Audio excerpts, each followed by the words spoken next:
मेरा नाम बिंदु माधव खिरे है और मैं पहले समपथिक ट्रस्ट का संस्थापक था और अभी बिंदु क्यूए राइट्स फाउंडेशन का डायरेक्टर हूँ और एलजीबीटीआई क्यूए राइट्स पे पिछले 20 से ज़्यादा साल मैं काम कर रहा हूँ। मैंने 2002 में समपथिक ट्रस्ट शुरुआत की और उसके बंद होने के बाद मैं बिंदु क्यूए राइट्स फाउंडेशन में भी यही एलजीबीटीआई राइट्स पे काम करते आया हूँ। हमारा मुख्यतः काम रहा है हर साल Pune LGBTI QA pride walk अभिमान पदयात्रा निकालना। दूसरा काम रहा है हम एनुअल अद्वैत क्यूअर इंटरनेशनल फिल्म फेस्टिवल आयोजित करते हैं।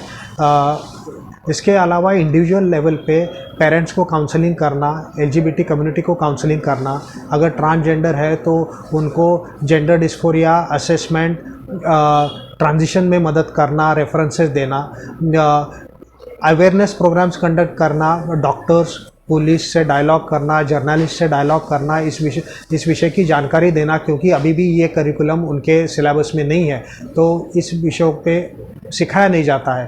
तो स्कूल्स कॉलेजेस में जाके जर्नलिज्म इंस्टीट्यूट्स हो या पुलिस स्टेशंस हो या मेडिकल कॉलेजेस हो, यहाँ वहाँ पीजी यूजी स्टूडेंट्स के साथ इस विषय पे हम बातचीत करते हैं ताकि नॉन डिस्क्रिमिनेशन और एक्सेप्टेंस एलजीबीटी समूहों के बारे में उनके मन में रहे, ये हमारे प्रयत्न होता है। इसके अलावा मैंने 377 के पर भी काम किया है और अभी मैरिज राइट्स फॉर ऑल, ये जो हमारा फोकस है कि सबको विवाह की संधि होनी चाहिए क्योंकि उसके जो लीगल प्रोटेक्शंस है वो सबको मिले, इसलिए भी मैं काम करता हूँ। जो सुप्रीम कोर्ट का जो जजमेंट आया 6 सितंबर 2018 में, तो वो एक बहुत बड़ा हमारे लिए विजय था क्योंकि हम गुनहगार नहीं रहे, तो एक बड़ी बात है। और इसकी वजह से कॉरपोरेट भी हमारे साथ खुलेआम से काम करने लगे क्योंकि जब तक सेम सेक्स रिलेशनशिप इलीगल था तब तक कोई कॉरपोरेट हमारे साथ LGBT employment, empowerment, skills training पे काम करने के लिए इतना तैयार नहीं था। तो कुछ एमएनसीज करते थे लेकिन दैट वर एक्सेप्शंस। तो ये ओपननेस और willingness to work with LGBT community corporates में बढ़ गया। एजुकेशन इंस्टीट्यूट्स में भी हम इस विषय पे बोलने लगे हैं तो उधर भी इंक्लूजन आ रहा है क्योंकि जो फेमिनिन लड़कों का बुलिंग होता है, हरासमेंट होता है, तो ट्रांसजेंडर लोगों का भी होता है। तो ऐसे अगर स्टूडेंट्स हैं तो बहुत चांसेस होते हैं कि ये they will drop out school, उनका पढ़ाई कितने भी टैलेंटेड हो वो छूट जाए और वो ना हो ताकि they remain in the main stream और उनकी पढ़ाई ठीक तरह से हो। इसके लिए स्कूल्स और कॉलेज, स्पेशली स्कूल्स अभी तक इतने इंक्लूसिव तो है नहीं, लेकिन कॉलेजेस डेफिनेटली कुछ कॉलेजेस ये इंक्लूजन का के लिए काम कर रहे हैं और मैं उसका स्वागत करता हूँ। तो डेफिनेटली बदलाव आ रहे हैं।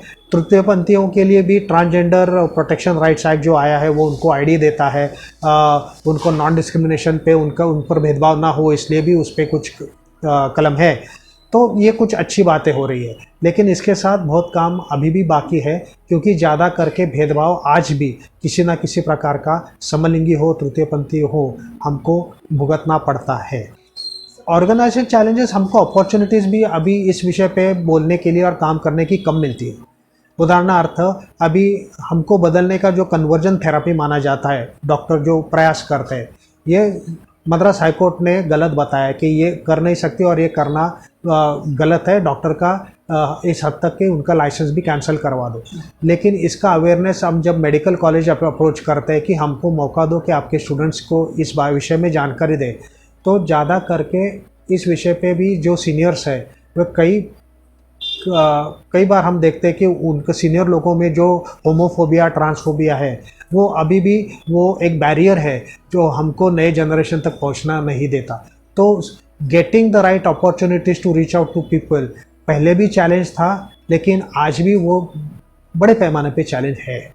पहले मैं जब 30s में था, मिड 30, जब मैंने काम शुरू किया तब ऐसा था कि very exceptional cases would come out, घर वालों को बताते थे। 99.99% लोग शादी करते थे। अभी मैं बोलूँगा कि 20 साल के बाद मे बी 2-3% है कि जो घर वालों को बताते हैं। तो आई वुड से कि 2-3% शहरों में डेफिनेटली फ़र्क पड़ा है, लेकिन रूरल एरियाज़ में अभी भी ज़्यादा कुछ उसमें फ़र्क नहीं है।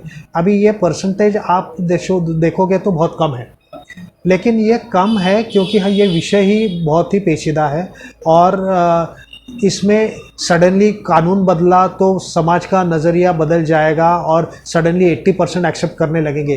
ये एक दिन में होने वाला नहीं है।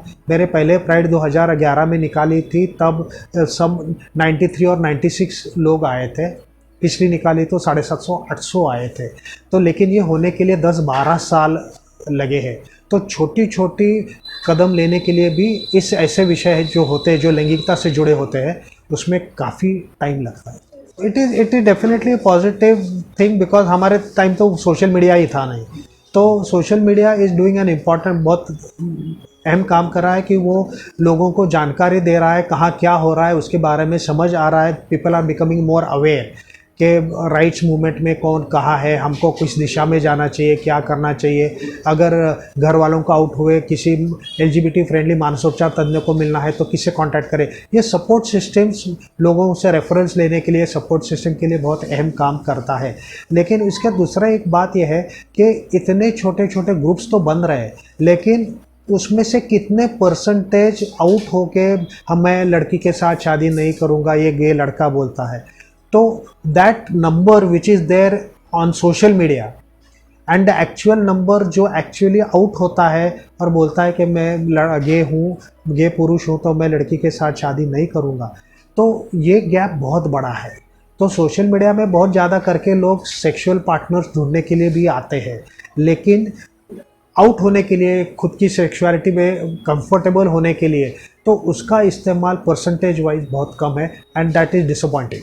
कम्युनिटी में ये बात अच्छी हुई कि हमको बहुत सारे डोनर मिले कम्युनिटी से और स्ट्रेट लोगों में से, संस्थाओं में से, कि जिन्होंने हमको पैसा दिया इन काइंड और या बैंक डोनेशन, कि जहाँ से हम ट्रांसजेंडर हो या गे लोग हो, लेस्बियंस हो, कि जो गरीब है, जिनकी नौकरी नहीं है या घर का भाड़ा भी भरा नहीं है, तो उनको हम मदद कर पाए। सिर्फ पुणे में नहीं, पिंपरी चिंचवड़ में कुछ हद तक, कोल्हापुर हो, परभणी हो, बीड़ हो, तो इस इलाके में भी हम कुछ तक मदद कर पाए। गवर्नमेंट ने शुरू में 1,500 हज़ार कुछ ट्रांसजेंडर लोगों के लिए भी दिए हैं, लेकिन गवर्नमेंट सिर्फ ट्रांसजेंडर पे फोकस करती है, तृतीय पंथियों के लिए। हम जो भी कुछ LGBT कम्युनिटी का है कि जो गरीब है, जिसकी नौकरी नहीं है, तो उनको देने की हमने कोशिश की है। But it has been a good experience के बहुत सारे लोग हमको मदद करनी है ये खुद बोल के इस ऐसे ख़राब माहौल में आगे आए। लॉकडाउन में सेंट्रल गवर्नमेंट का जो स्कीम था वो 1,500 का, तो वो जो तृतीय पंथी ने ऑनलाइन फाइलिंग फॉर्म भरा था उनको तो आए, लेकिन गवर्नमेंट से हमें जो उम्मीद थी महाराष्ट्र राज्य सरकार से या लोकल गवर्नमेंट से, कॉरपोरेशन से, तो वो पूरी बिल्कुल नहीं हुई है। और गवर्नमेंट बहुत कुछ तृतीय पंथियों के लिए स्पेशली कर सकती थी, लेकिन प्राइवेट पार्टीज़ ने जितना मदद किया है उतना तो गवर्नमेंट ने ज़रा भी नहीं किया।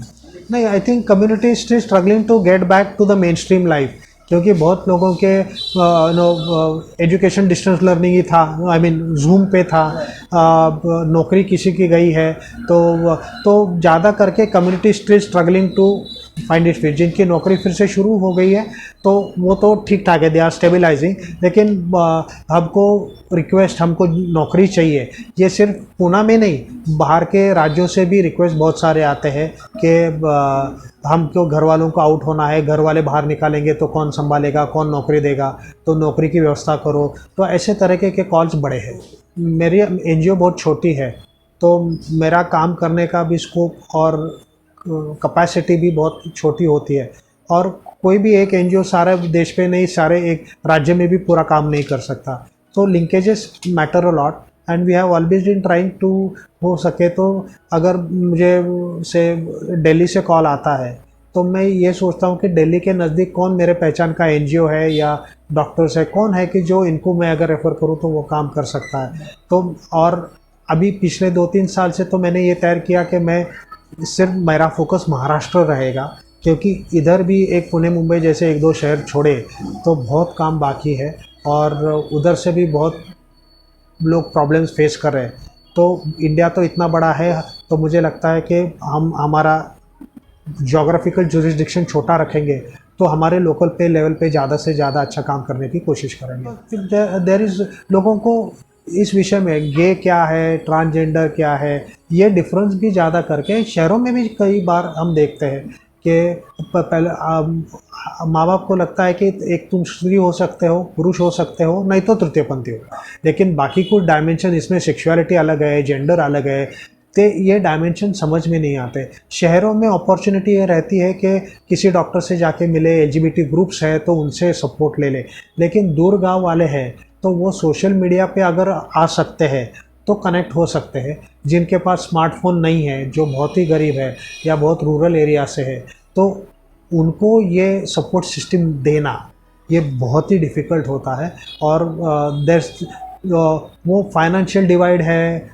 एक्सेस डिवाइड है, जोग्राफिकल डिवाइड है। कोई आदिवासी अभी इलाके में रहता हो तो उसका कम्युनिकेशन शहरों के लोगों से तो बहुत ही कम रहता है। तो तुम कहाँ हो, तुम्हारे पास कम्युनिकेशन के साधन क्या है, पढ़ाई कितनी हुई है, स्मार्टफोन्स एक्सेसिबल है कि नहीं, नेटवर्क, ये बहुत सारे चीज़ों पे डिपेंड करता है कि कौन कितना आगे बढ़ सकता है।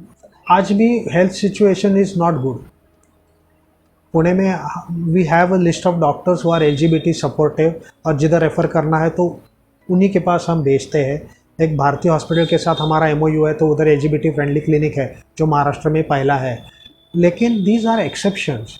ज़्यादा करके जो डॉक्टर्स साइकेट्रिस्ट है वो ज़्यादा करके ऐसे माहौल में पड़े हैं कि जहाँ पे ये बीमारी थी, एबनॉर्मल है, ये सुन के और उनके बायसेस भी पूर्वग्रह लेके, तो वही आज तक चलते आए। अभी भी कई केसेस आते हैं कि जहाँ डॉक्टर पेशेंट को बताते हैं कि ये तुम गलत हो, तुमको बदलना चाहिए, तो उसमें ज़्यादा बदलाव शहरों में ज़्यादा नहीं आया है, थोड़ा सा ही आया है, और छोटे गांव में तो बिल्कुल ना के बराबर है।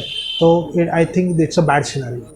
वेल हमारी ऑब्जेक्टिव यही रहता है कि 18-20 साल का लड़का जब ज़िंदगी 14-15 साल के बाद उसको पता चलता है कि मैं ऐसा हूँ, और जो संस्कार हुए हैं तो उसको वो खुद को द्वेष करता है, किसी को बताता नहीं है, अंदर से घुटन होती रहती है। तो प्राइड तो किसी को बताना, डर के मारे बताना, तो प्राइड ये है कि तुम गलत नहीं हो, तुम पापी नहीं हो, तुम बीमार नहीं हो, you are normal like everyone else. तो पहली बार किसी के साथ खुले आम मैं सांस लेके बोल रहा हूँ कि हाँ, आँखों में आँख डाल के बोल रहा हूँ कि हाँ मैं गे हूँ, हाँ मैं ट्रांसजेंडर हूँ, और I am proud of it. तो ये उनके मेंटल हेल्थ के लिए बहुत ही अहम होता है। इट इज़ वेरी डिफ़िकल्ट, क्योंकि तो बहुत डरते हैं कि पहले बार कौन देखेगा, क्या बोलेगा, क्या होगा।